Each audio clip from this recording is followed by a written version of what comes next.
Hey guys, welcome back. Now in today's video we're going to explore when is the right moment to sell the LEGO sets that we've invested in. So let's get into it.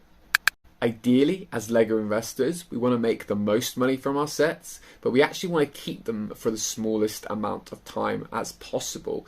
But the thing is, the duration of time in which it takes for LEGO sets to accelerate or grow in value can really vary from set to set. And it's this variation which makes it difficult to pinpoint the exact moment in which to sell the LEGO sets we've invested in. Now, this exact moment can actually vary from investor to investor, and there are many factors behind that. So the first factor that I think influences the moment a LEGO investor chooses to sell their LEGO sets revolves around the initial price paid for that LEGO set. And for this, I'm going to use the Darth Vader's meditation chamber as an example to explain this point. Now in the UK, this one is sold out on LEGO Shop at Home's website, and it's an exclusive to Argos. Now it was sold out at Argos as well, but they've recently just had a new supply and they've currently got it up for sale for its recommended retail price of $59.99. But you know, this set has been out for like, what, a year and a half, and through its shelf life, you know, it's had discounts. Notably, it's been about 20% off. I would say every 3 to 4 months you could get this set in the UK for about £48. So right away, some investors are going to be spending £48 on this set, and some are going to be spending £60 if they bought it today at its current retail price. So let's just make an assumption that this LEGO set can sell for, let's say, £80.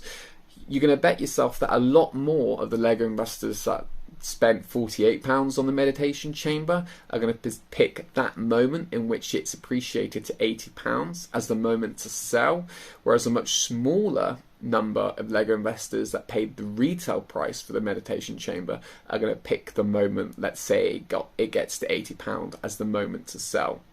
Now, that's not to say that those who paid the retail price might not choose that as a moment to sell, because all LEGO investors, again, are different, and some just might be happy to accept smaller margins. In addition, different LEGO investors have different strategies. Some like to be quite aggressive and constantly turn over their inventory, whereas others like to be in it for the long haul and really have quite a passive approach and only really keep one eye on it as the prices change. Now, you know, everyone has their own strategy, and I'm not saying one's right and one's wrong. I'm just saying that there are different strategies and there are different factors when it comes to choosing the moment to sell. Ultimately, we want to be selling our LEGO sets when we're happy with the return on investment we're making at that given moment, but also be content with the fact that the LEGO set we're selling at that moment might appreciate in value further down the line and be worth more than what we're selling for it now. Now, with experience, picking these right moments gets easier, because the pitfalls of choosing the wrong moments could mean you could sell the set too soon and then it could really explode in price and you've missed out on profit. Whereas keeping the set too long basically could mean the price could have stagnated on the set you've kept, and you basically could have kept it for an additional, you know, months to years, where it hasn't really gained much more in value than if you sold it, you know, a year or two before. So as I said, picking that right moment to sell is very important when it comes to LEGO investing. Now next, I'm actually going to show you or go through a few examples of LEGO sets that I actually bought and sold and that retired in December 2020.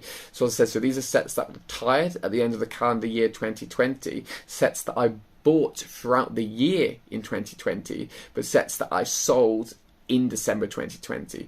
And I'm basically going to do a comparison of the values that I achieved for the sets that I sold in comparison to the values of the sets of what they're worth today, and see would the sets actually been worth more now if I kept them, you know, 20 months on, than the prices that I made for them back in the end of 2020.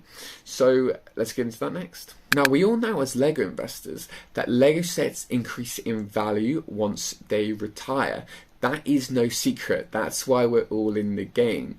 But the thing is, the more experience you get with LEGO investing, you will notice that some LEGO sets increase in value very, very quickly.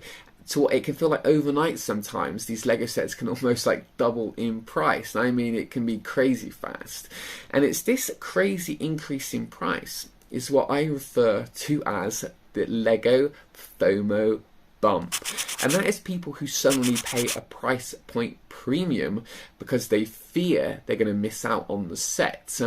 But the thing is, I feel like the FOMO can really drive up the price of a set because people perceive that they're going to be priced out of that set. They think that now that Lego set has retired, the supply of that set's going to dwindle and it might increase to a price point down the line that they can no longer afford. So they're happy to pay an inflated price point now to make sure they get the set before it increases to a price they can no longer pay.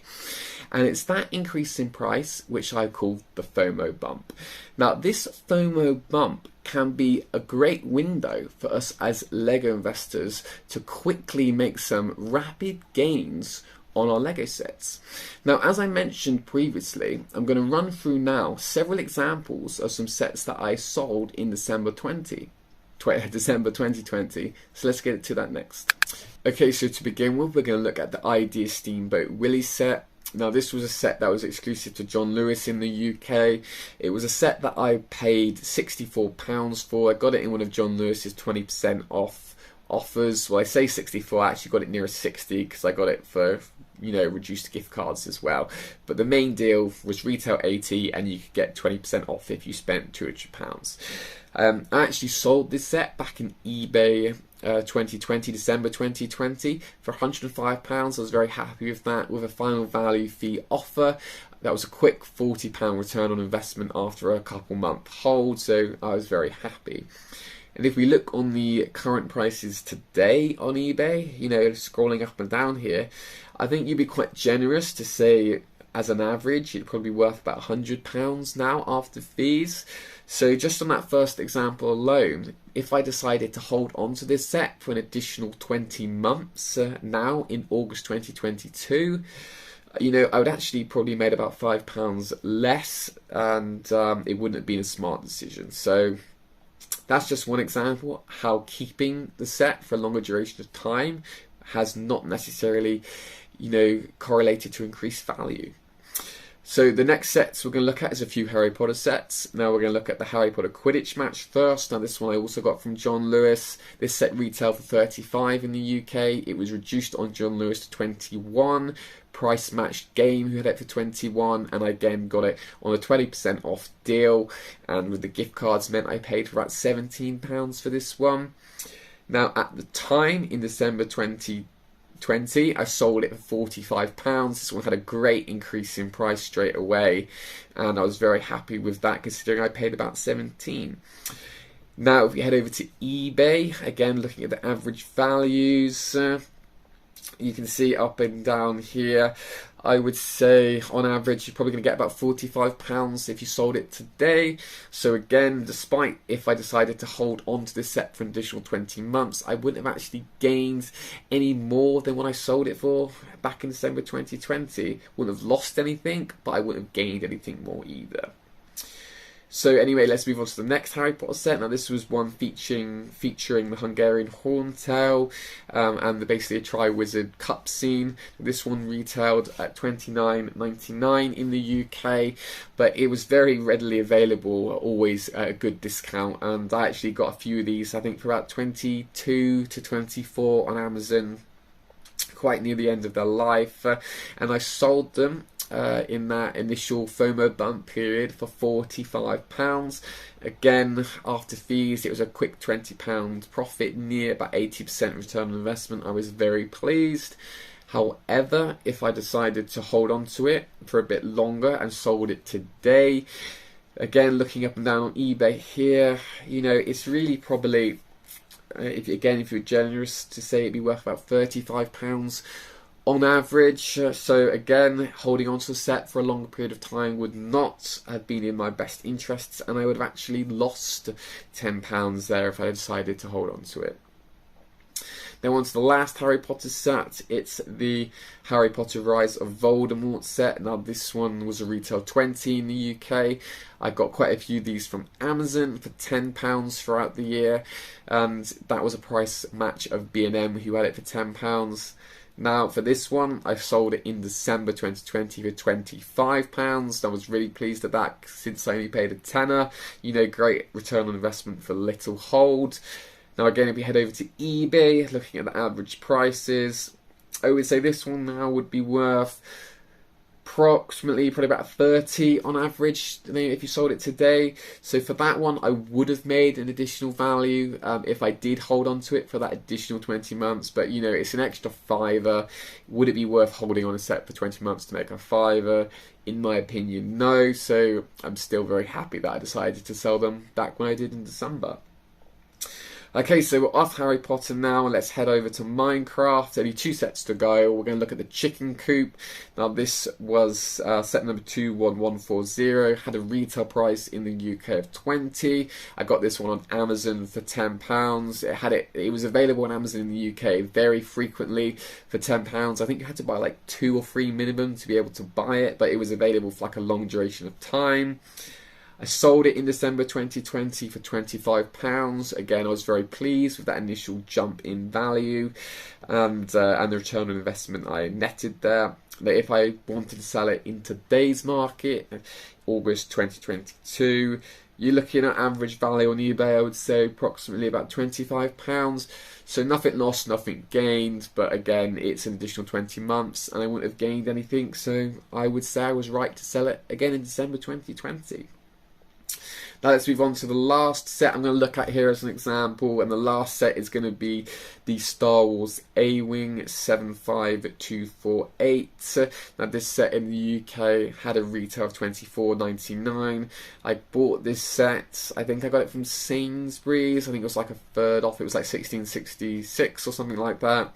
And I sold it in December 2020 for £35, and if we look at the values today, you know, they're still looking at about £35 again, I would say average. So again, no gain, no loss. So there we go. Now I chose that selection of sets specifically because I think they really do showcase what a great opportunity the FOMO bump can be when it comes to making great returns on our LEGO investments rapidly. But I think it's important to put a bit of context to the figures that I've shown in this video, because when I sold these sets in December 2020, it was in peak, you know, LEGO selling season, Q4, Christmas, and this is when you get the best, some could say inflated prices for our LEGO sets. Whereas the figures or the values that I looked up today in August 2022, we're in the middle of summer.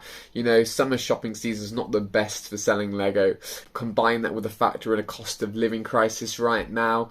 I feel like if I did this analysis and comparison nearer Christmas this year, the value of these sets in Q4 this year would be a bit higher than what they are today in the summer. But nevertheless, I wanted to put this video out there just to really highlight that we do not have to hold onto our LEGO sets for a long period of time to make great gains.